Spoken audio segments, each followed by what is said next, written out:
ito, meron hong revelasyon si Congressman Marcoleta. Meron po siyang ibinunyag tungkol po dito sa Kamara. Naku, grabe talaga.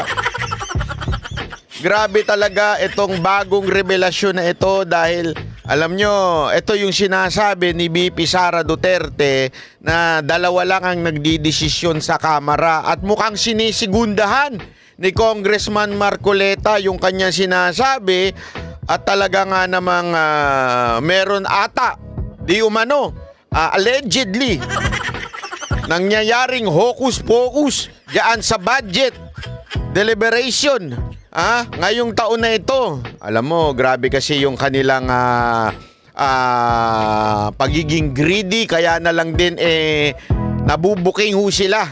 Eto, panoorin ho natin si Congressman Marcoleta. Congressman Marcoleta, bumibinggo ka na sa akin, ha? Ang dami mo ng sapul na mga pahayag. At grabe nga naman yung mga sinasabi ngayong pagkakataon na ito dahil tipong ikaw lang talaga ang talagang matapang na bumabangga dito sa dalawang peking Panginoon sa Kamara. Ikaw lang.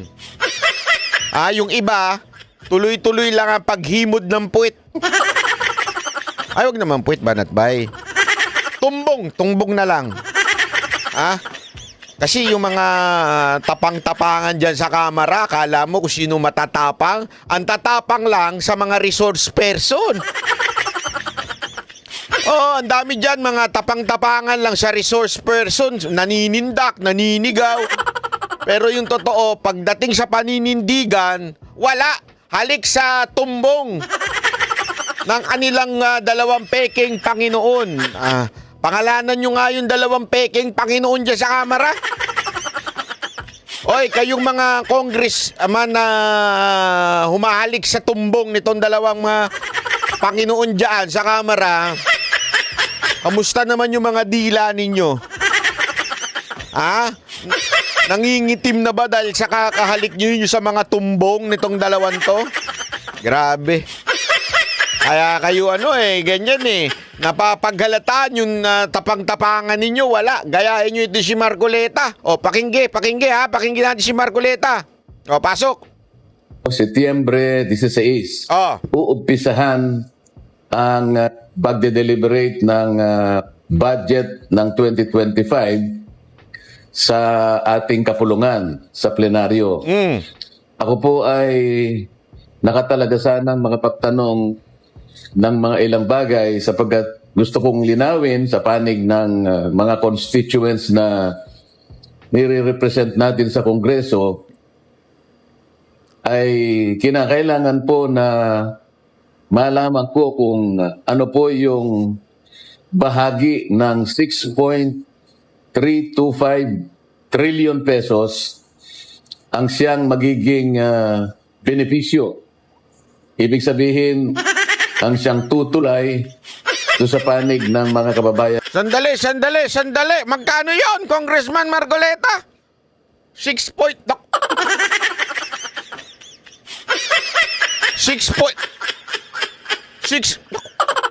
trillion po ito, mga kababayan. Hindi ho ito billion. Hindi nakakasya sa calculator yan, Try ninyo yung trillion sa calculator. Hindi na ho kasya doon. Alam nyo, subukan ninyo i-compute yan dyan. Mahihirapan na kayo i-compute yan dyan. Alam mo? Grabe, Diyan mo makikita yung napakalungkot na katotohanan. Malungkot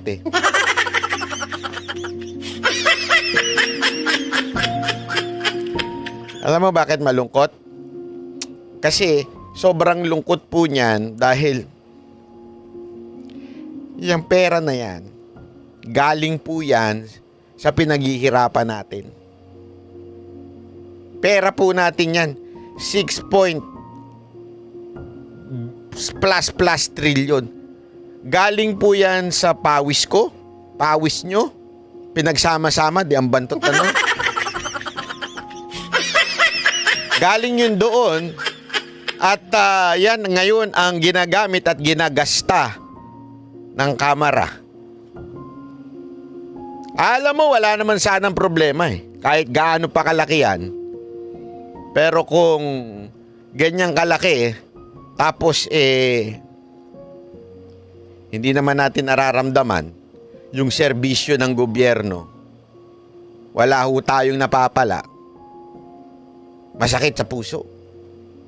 Trilyon ho yan. Habang tayo nagpapakapagod, nagbabayad tayo ng tax, nagpapakapagod sa bawat sahod natin, kinakaltas na yun, matik na yun. Ha? Mantakin mo, naghihirap kayo, wala kayong pagkain, wala kayong sapat na tirahan, komportableng tirahan, tapos komportableng at masarap na pagkain. Yung Kamara ay ginagastos lamang para sa sarili nilang pangangampanya.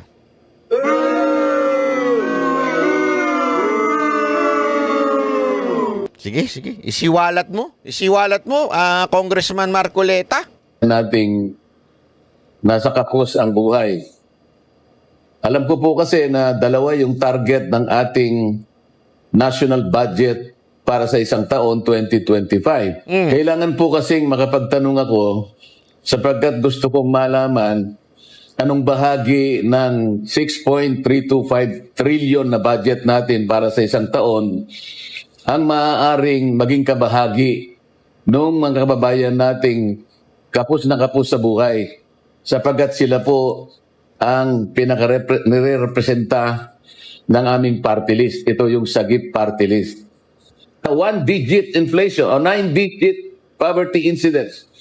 Nangangahulugan po talagang mababawasan ang mahihirap. Ngunit, dahil nga po sa wala namang gumagawa, walang nagsisimula para gawin, mananatili pong mahirap yung mahirap. Isa na naman pong tradisyon ang mukha. Grabe kung this time 6.3, di ba? Yung nakaraan ay 5.2 trillion. Nako po. Naramdaman nyo po ba yun? Hindi, naramdaman nyo po ba yun? Yun yung nakaraan, 5.268. Ngayon po, 6 plus trillion, di ba? Ayan ang pag-uusapan dito ngayon, magkano? Grabe, grabe. Tapos, hindi ho natin nararamdaman. Pakingge. Ang ayaw po nilang pahalagahan. Sapagkat ngayon lang po ako makakakita uli ng isang pagkakataon na yung pong miyembro ng majority katulad ko, hindi na pwedeng magtanong. Puro lang po yung miyembro ng minority. Hindi po ganun ang tradisyon namin Abay, bago na, no? Bago na talaga ang patakaran ngayon. Bawal na magtanong, ha? Ang bira, oo. Hindi na pwedeng magtanong yung majority, baligtad. Ang pwede na magtanong yung minority. Sino yung mga yun? Yung mga komunista. Mantakin mo yung mga komunista, pwede na silang magtanong ngayon. Etong mga supposedly quote-unquote ay majority ay hindi pwede magtanong. Grabe. Bago, sabi nga ni Congressman Marcoleta, ito po'y bagong tradisyon na naman na hindi sinusunod ng pamunuan ng Kamara. Kaano ba yung unang tradisyon na hindi sinunod? Yung pong binibigyan ng courtesy o cortesia yung Office of the Vice President pagdating sa budget, di ba? Dati, pwede ho, alam mo yun, what's the budget, di ba? Minumove na, move for na kagad. Wala nang tanong-tanong. Ngayon, porket naging oposisyon, si Pangulo tuloy. Hindi, sa bagay, mas bagay naman, Pangulong Sara Duterte. Hindi, totoo naman. Porket oposisyon na si Vice President Inday Sara Duterte, siya na po ay sobrang binabatikos sa budget, inuusisa. Noong mga nakaraang taon nga daw, di ba? Sino pa ang nag-move na na kagad yung budget? Walang iba kung hindi ho si Sandro, yung anak ho ng presidente. Ngayon, grabe ho. Ang kakapal na mga mukha nung mga nagtatanong sa kanya na ang gamit-gamit na apatatos O yung sapatos ay grabing kamahal. Bag, 1,000,000. Relo, 1,000,000. Ang kakapal na mukha magtanong ng di ba, ng kesyo dapat maging transparent. Oh, di ba? Kaya lang, alam mo, itong nagtatanong sa kanya kay BP Sara Duterte ng patungkol sa budget, kahit anong suot ng mga mamahalin ng relo, bag, mukha pa rin ampas lupa. Hindi kasi alam mo, yung class, hindi ho yan nabibili. Oo, kahit, sa totoo lang yung class, hindi mo nabibili yan. Kahit mag-shoot ka ng sobrang ganda at mamahalin dyan. Kung ikaw ay talagang balasubas, balasubas ka pa rin. Kung ikaw ay hampas lupa, kahit ano suotin mong di bagay. O, di ba? Bakit ba natin pinupuna yun? Hindi, kasi sinasabi lang ho natin yun. Kasi sila ho yung mga hipokrito. Sila po yung mga double standard. Kumakapo na sila sa Office of the Vice President na kesyo ganire. Kesyo meron pa silang spoil na ganyan. Sino ba ang mukhang spoil sa inyo? Porket maganda lang si BP Sara Duterte, maputi, matangkad, spoil na. Porket kayo dugyot, maitim. At saka mukhang gusgusin, hindi kayo spoiled. Hindi ganun ang usapan dyan. Ang tradisyon namin, mauuna lamang pong magtanong yung minority. Yun ang tradisyon. Pagkatapos, kasunod na naman ang majority, maging alternate na po yun. Hanggang maubos na yung minority, dahil po konti lang sila, kami ng mga majority ngayon, pwede nang magtanong sa lahat ng ahensya. Grabe. Ngunit hindi po tayo pinayagan. Wala po akong magagawa. Grabe naman yun. Talagang bakit hindi nyo pinapayagan si Congressman Marcoleta? Di ba? Porket magtatanong lang. Alam mo, ito yung sinasabi nating napaka-hipokrito ng leadership ng Kamara. Napaka-hipokrito. Actually, may revelation nga dyan yung idol nating si Ted Filon Bakit? Meron siyang kinausap na komunista. Sabi niya doon, tinanong niya kung yung mga departamento ng ating bansa, 'di ba, yung mga sekretary, tinatanong ng Kamara kung saan ginagamit ang pera. Kayo bang mga congressman, sino ho ba ang nagtatanong sa inyo? Wala akong masagot yung komunista. Ang sinasabi niya, meron kaming internal auditor. Internal auditor, kayo lang yun Internal auditor nyo, pwede nyo diktahan. It should be separate body. Tama, mali? So that magkaroon ng check and balance. Di ba? Ganun lang kasimple yun pwede nyo ba sabihin, pwede ba nating i-justify na, halimbawa, Office of the Vice President, hindi, wag nyo na kaming tanungin. Bakit? May internal auditor kami. Meron kaming internal auditor. Kami nang bahala sa pag-audit sa sarili namin. Hindi, di ba? Pag ginanin nyo siguro ni Vice President nyo, magagalit kayo. Pero kayo, Pag tinanong kayo, sino nag-audit sa inyo? Sino ang pwedeng magtanong at magbusisa ng budget ninyo? EOU. Sino ang pwede magtanong sa inyo? Wala. Internal auditor. No, wala na masagot, internal auditor na. Di ba? Ganun kayo ka-hypocrite. Ganun kayong mga double standard na mga animal dyan sa Kamara. At eto naman, si Congressman Marcoleta, kung kailan siya ay may karapatang magtanong. Dahil remember, equal sila dyan Hindi naman porket representante ka lang ng party list, hindi ka na equal do sa district congressman. Hindi Remember, we should respect every congressman na magtatanong patungkol sa budget. Bakit? Kasi they are representing people. May boto ho sila, nire-represent po sila ng taong bayan. Ibig sabihin ng representante ka yun yung tao na para magtanong Nire-represent mo sa kanyang yung kanyang party list. Oh, bakit ayaw ninyong pagtanungin? Ganyan kayo kawalang niya talaga May tinatago kayo? Kasi ang alam ko yung mga asawang ayaw magpatanong. Yung galit-galitan. Pag umuwi, wala. Kare, pag umuwi, di ba, pasigaw-sigaw na mga asawa dyan. Ayo, tatanong nga, bakit ba? Problema, basta ito na yung sahod ko. Yung mga pasigaw-sigaw na ganyan. Kunwari lang yan. Tapang-tapangan, pero sa totoo lang, may tinatago yan, kaya ayaw magpatanong. O, ganyan ba? Ganyan ba kayo? Kaya ayaw ninyo pa hayaan si Marcoleta na magtanong sa inyo, may tinatago kayo?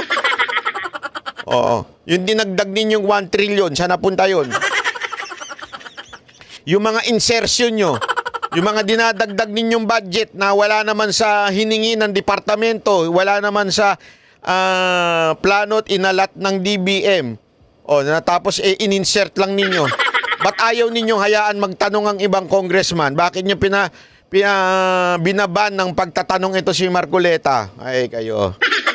Obvious na kayo, ha? Obvious na kayo. Talagang winawalang yan yun na yung pera ng taong bayan, ha? Lamang sanang pagtatanong ay nakatuon lamang do sa tinatawag na general principles. Para lang po yung tono ng pagde-deliberate ng budget ay mailagay natin sa wastong perspektiba.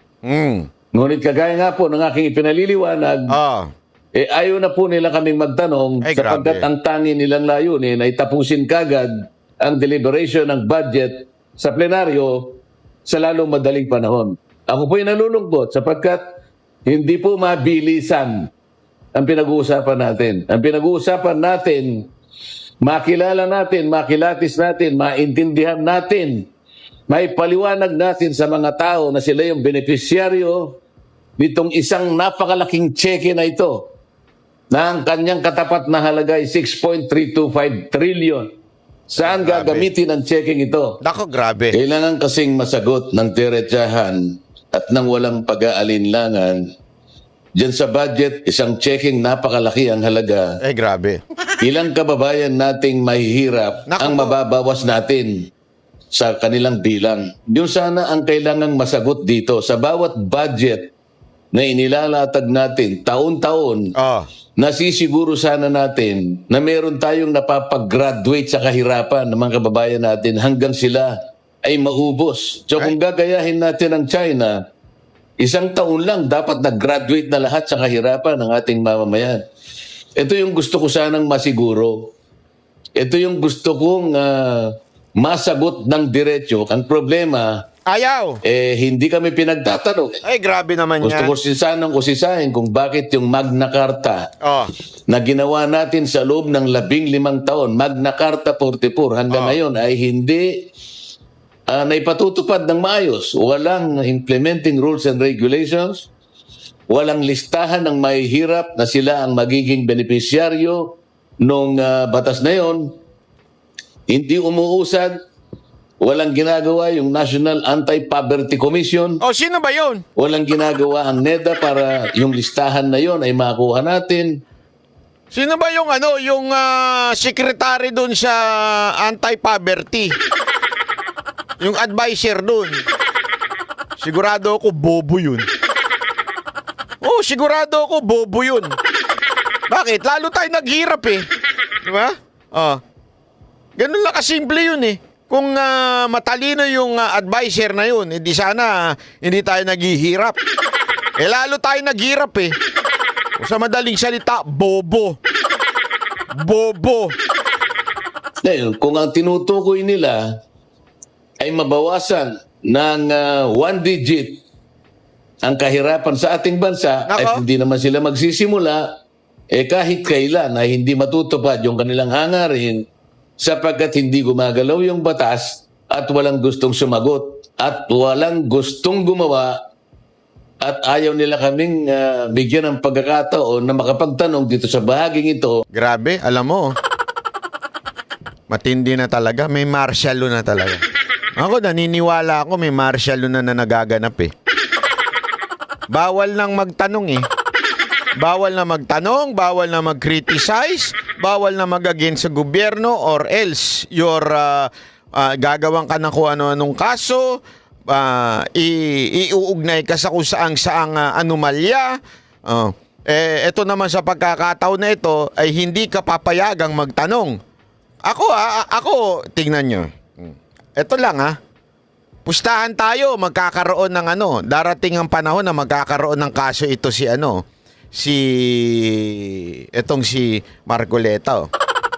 Iuugnay ito. Gagawan to ng iskandalo. Kasi ganyan sila eh. Pag kinontra mo, gagawan kanila ng eksena.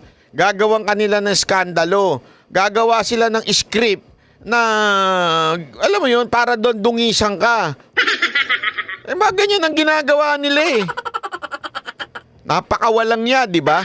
Ewan ko lang kung kakayanin nila ito si Congressman Marcoleta. Tandaan natin Itong si Congressman Marcoleta, pagkaalam ko, talagang suportado ito ng iglesia.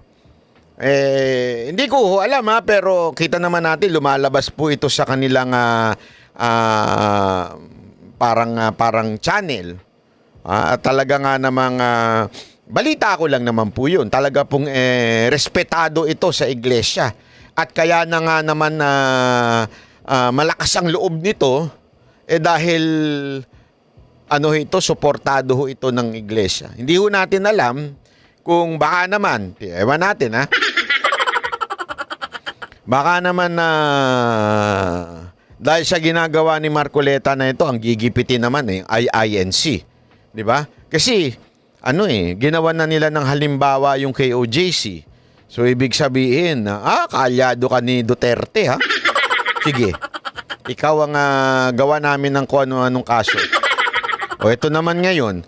Kaalyado ka ni Marcoleta, Ikaw yung ni Marcoleta, gawan ka namin ng istorya. Ewan ko kung kakayanin din nila ito dahil tandaan natin ng INC, nagba-block voting po yan. Kaya nga, alam nyo, mga kapatid natin sa INC, pag binastos o kaya pagka ginawa ng kung ano-anong script o pagbibintang dito kay Congressman Marcoleta, alam nyo na sa 2025 yung Senate slate ng administrasyon na ito, ilagay nyo sa kangkungan. Hindi ako, kaya nga ito lang, tanong ko lang naman po ito. Hindi ko sinasabing ito ang totoong nangyayari. Ako'y nagtatanong lang, hindi kaya ito na ang simula ng pagtutol? Kasi meron talaga ako mga kilala, ayoko na lang banggitin, meron ako mga kilala na tutol na sila sa mga nangyayari sa gobyerno. Pero hindi kasi sila yung yung lantarang nagsasalita na sa mga pangyayari sa gobyerno, hindi sila ganon. Usually, ang INC pumapasok lang yan during the last day before the election. Doon lang sila naglalabas ng kanilang hindi ko alam kung anong tawag nyo doon para sa kung sino iboboto, di ba? Pero hindi kaya si Marcoleta na yung para bagang kanilang, alam mo yun, kanilang sinusuportahan na magsalita para isiwalat ang mga baho ng gobyerno na ito. Hindi na rin kaya sila nakakatiis at pinadadaan na lang nila sa kanilang membro na nasa kamara. Hindi ko alam Pero tingnan natin. Sa tingin ko medyo mabigat itong paratang ni Congressman Marcoleta. Di ba? Na hindi pinapahintulutan, questionin ang budget, lalong-lalo na yung pagbibigay sa mga Pilipinong nangangailangan.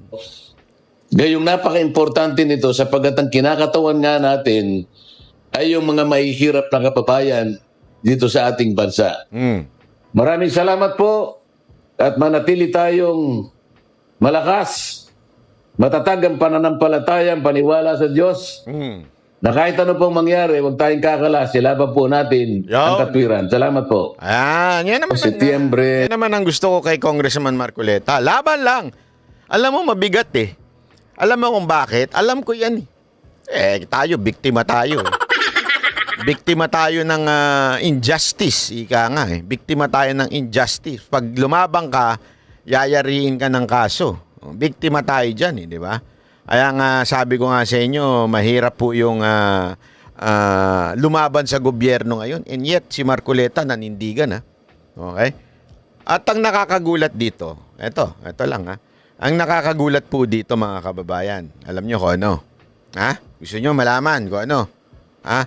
Kahit sa gitna ng mga ganyang pagtutol ni Marcoleta sa gobyerno, di ba? Sinasabihin natin, baka bumaba ang ano nito, ang kasikatan ni Marcoleta. Hindi ho. Lalo umangat. O, ito, papakita ko. Ayan o. Kita nyo? O, ayan o yung 2025 top senatorial candidates ng Tanghire. September 9 to 13, 2024. Margin of error, 1.96. Ibig sabihin, pwedeng umangat. Nakikita nyo dyan yung sa number 12. 31 siya. So, kung may margin of error of 1.96, pwede pa siyang maging 11 instead of 12. Kaya nga ako mga kababayan, kung ako sa inyo, ikampanya natin to si Congressman Marcoleta. Matapang na tao ito. Ako, isang beses ko pa lang ito na-interview, pero gusto ko sana uli ma-interview ito. Nawala ko lang yung contact number ko dito eh. Kung may nanonood man po sa kampo ni Congressman Marcoleta, nais ko po sanang ma-interview si Kong. Dahil hindi ako bumitaw sa sa galing nitong maman to eh. Ako bilib ako sa maman na to eh. At saka gusto ko nga malaman bakit last minute siya po ay bumitaw sa Senate slate ni Marcos noon, di ba? Yun ba'y pahiwatig na may nakita siyang hindi maganda? Bakit? Bakit siya bumitaw doon last minute? At the same time, kasi maraming haka-haka nun eh. Kaya bumitaw yan, gagawin sekretary yan.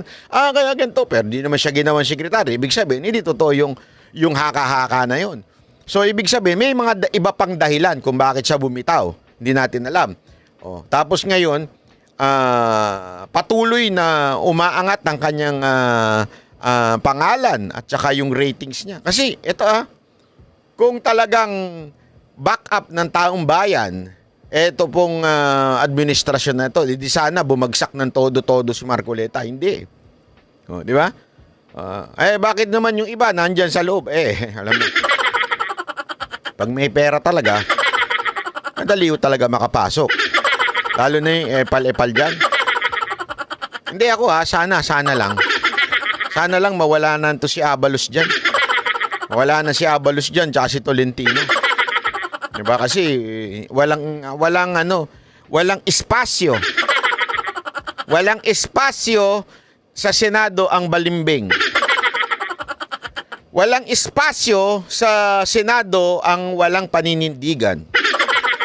Kasi dapat ang Senate is a check and balance sa executive branch. Kung puro sip-sip ang nandyan, patay tayo. Patay tayo pag puro sip-sip. Kung nandyan si Abalos at saka si Tolentino, wala na. Tapos, hinaluan mo pa ng kadiliman. Anong kadiliman banat mo? Number 8. Magdadala lang ng kadiliman yan dyan. Kasi naalala ninyo doon sa Makati.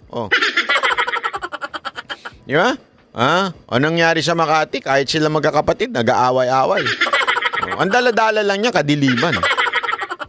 Di ba po? So, sana lang. Ewan ko kung ano talagang siste dyan sa bakit ganito ang lumabas na top senatorial candidates. Pero gayon pa man, ang importante nating maunawaan dito si Marcoleta ho. Naging 12. Again, wala po akong personal na ugnayan kay Congressman Marcoleta. Although na-interview ko siya dati, pero ngayon wala ho akong contact dyan. Sana lang. Kasi kailangan natin ng ganitong klaseng congressman. Yung kailangan nating senador. Yung merong prinsipyo. Yung independent mag-isip. Hindi yung takot bumangga sa gobyerno. Hindi takot bumangga sa executive branch. Kasi kung takot din naman palang bumangga sa executive branch at halikpwit lang naman sa executive branch, paano magkakaroon ng check and balance sa ating gobyerno, di ba? Mangyayari niyan, sip-sipan lang ng tumbong niyan.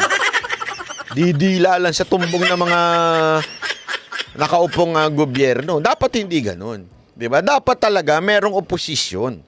Katulad ni Congressman Marcoleta o yung alam mo yun, hindi naman po siya maka-Duterte, maka-Marcos. Hindi po siya ganun eh. Independent. Importante yun eh. Kailangan natin magkaroon ng independent thinker pagdating sa Senate. Kaya ako dyan. Okay ako dyan kay Congressman Marcoleta. O syempre, nandyan si Pangulong Duterte. O, di ba? Nandyan si Bongo. Ayan, si Senator Bongo. O, iba pang mga kandidato dyan. Sana lang mga kababayan. Ano natin yan? Ikampanya natin. Kasi mahirap, mabigat. Sigurado ako mabigat siyang laban ni Marcoleta na sa Senado. Kasi meron niya ako isang kilalang congressman dyan eh. Dalawa pala yung kilala kong congressman na maka-Duterte noon. Ngayon, binabanatan si VP Sara Duterte. Yung isa naman, binabanatan si Roque. Pero tong dalawang to, parehong maka-Duterte noon. Pero alam nyo kung bakit ngayon binabanatan si VP Sara Duterte at si Spokes Roque? Dahil sa ganito. Kailangan nila ng budget sa pangangampanya. So, sumisip-sip sila dun sa Panginoon nila. So, hinahalikan nila yung tumbong ng Panginoon nila. Yung dalawang peking Panginoon, hinahalikan nila ngayon para talaga magkaroon sila ng budget. Kasi, ang balita ko talaga dyan, meron ako mga kaibigang congressman dyan, kailangan makita ka daw na bumabanat sa mga kaalyado ni Duterte o di kaya kay Duterte para madagdagan ng budget mo. So yung iba, kahit sila ho'y dati maka-Duterte, ngayon, binabanatan nila mga Duterte at mga kaalyado niya. Bakit? Dahil sa pera. Alam naman natin kailangan ng pera pangangampanya para ma-re-elect. So kailangan nila, di ba? Ng pera para sa di ba? Kaya sila tahol ng tahol parang chihuahua. Kasi na yun. Gago! Oh, tahol sila ng tahol na yun parang chihuahua. Oh, di ba? Oh, ay, nako.